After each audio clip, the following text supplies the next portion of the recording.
watching the station covering all of the DMV. This is DC News Now. Hi, everyone. Thank you for joining us today for DC News Now at 9. I'm Chris Flanagan. And I'm Susan Tran. Developing now in the district, officers searching for a blue Dodge Charger. Take a look right here. This is all in connection with a quadruple shooting in Southeast DC. Yeah, 2 men are dead, a toddler and another man are hurt. That 2-year-old girl caught in the crossfire while on a walk with her daycare center. How do people feel as though they can just shoot and get away? There's a daycare there. There's a daycare at the bottom of the hill. Now, these are incredibly terrifying details as we're listening there, especially for parents. We have a reporter, Marielle Carbone, following this story for us. Yeah, Marielle, you know, these children at a daycare there, so many people must be demanding something has to be done. Yeah, Chris, they are. And it's really just been a day filled with utter frustration and heartbreak, really, for the staff and students at Creative Corner Early Learning Center. This is not the first time they've been impacted by gun violence.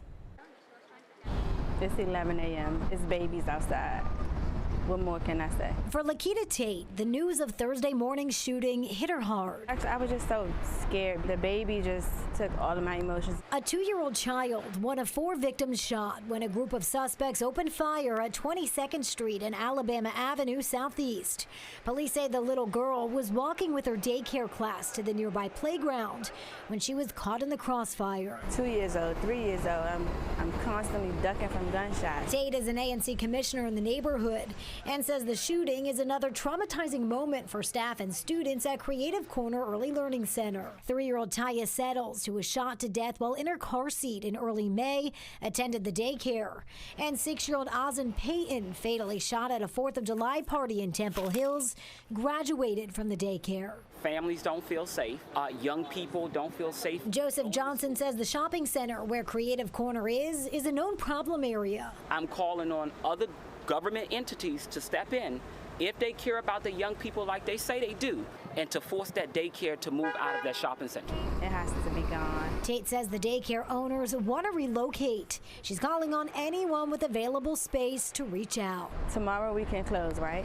But on Monday, there are some parents that cannot take off of work. This is back to reality. And we're told right now the plan for the kids' safety is to keep them inside, so no more recess or playtime outside, which Tate says isn't a long-term solution.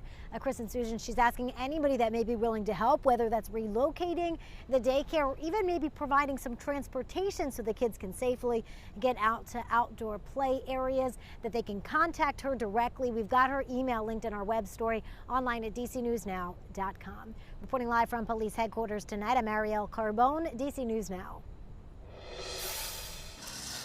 All right, in Maryland, take a look at this here. A massive sinkhole in a Montgomery County neighborhood. It happened after a water main break early this morning. Our team was in that area today and spoke to neighbors. We'll have much more from them coming up just in a little bit here in DC News Now. But let's take a live look outside right now. You can see the Washington Monument out there, a beautiful blue sky. And what a relief it has been to walk outside the door today and not feel like you were hit with sweat the minute you stepped out. Beautiful, finally, right? All right, meteorologist Damon Matson in for the chief tonight, Janessa Webb.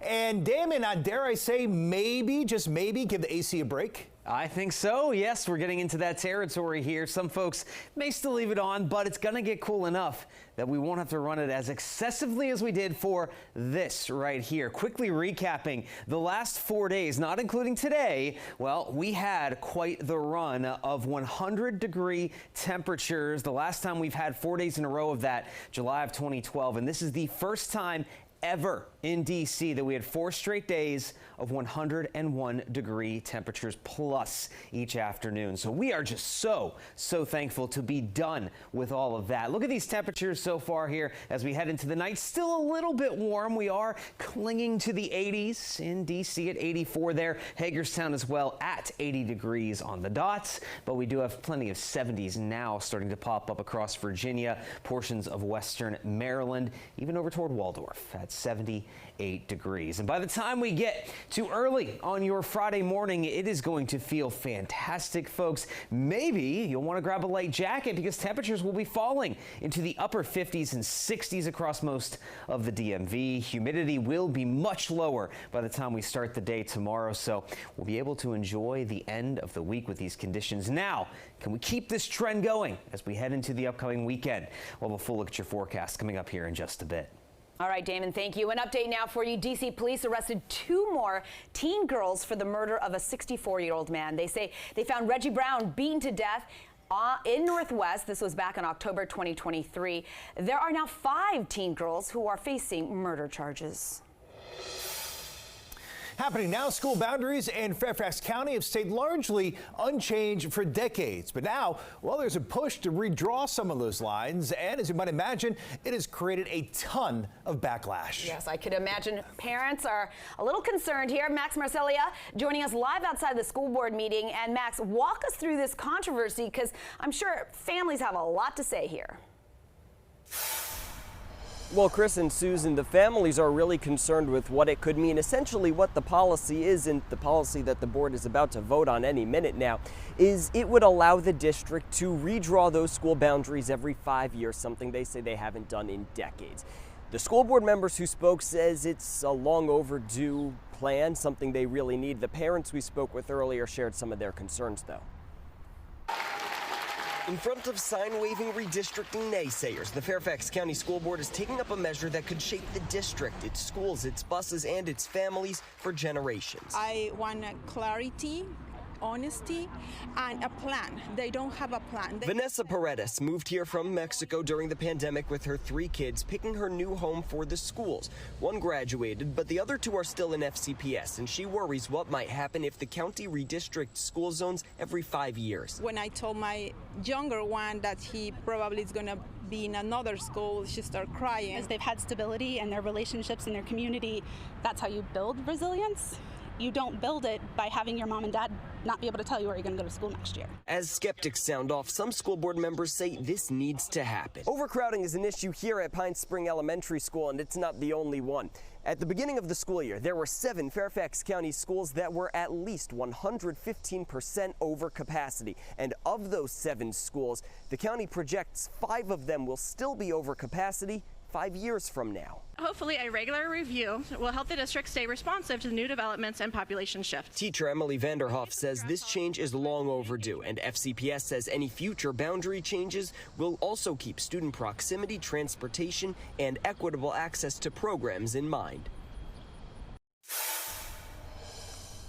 So what we're going to do now, we're going to go back inside, check in on that vote. It does seem like the board is largely in favor of it, so likely to pass, but we'll go inside, give you an update in about an hour with the results of that vote. Since we came out here, we have heard from different school board members talking in there, and they basically have reiterated some of the same points about overcrowding, about the cost of constructing new schools. They also say that they've heard the concerns about community, a need for community feedback, and they believe that this is actually the best plan to do that, that any district line changes, any boundary changes, none of which are happening tonight, by the way, that will actually happen with better community feedback if this plan is passed. So again, we're going to go inside and update you next time we talk. Marcella live in Fairfax County. We'll check in a bit. Max, thanks. Meanwhile, in Maryland, 8 new schools are coming to Prince George's County. They'll replace 14 outdated schools in areas like Brandywine and Hyattsville. The project won't be cheap. It'll cost about $800 million. It'll have to be paid over 30 years. Some say that price tag, well, it's just too high. Set up, it's like a mortgage. So you think about when you buy a house for $200,000 and you look at that amortization table, you're paying almost $1 million for that house. The state's Commission on School Construction will have to vote on the construction in the next coming weeks. There's a surge of people testing positive for COVID all across the country, and there are plenty of folks who don't even know it. The CDC says wastewater testing shows high levels of COVID in the DMV. Maryland is showing very high viral loads. The levels in Virginia, they're also high. While West Virginia remains low, and also there's no wastewater data for DC as the district does not have any collection sites. Now, the Mayo Clinic says this strain is being confused with the colds because of overlapping symptoms. We're talking about things like congestion, a runny nose, headache, sore throat, and coughing. Other symptoms include chills, fever, body aches, and fatigue, so you're just tired all the time.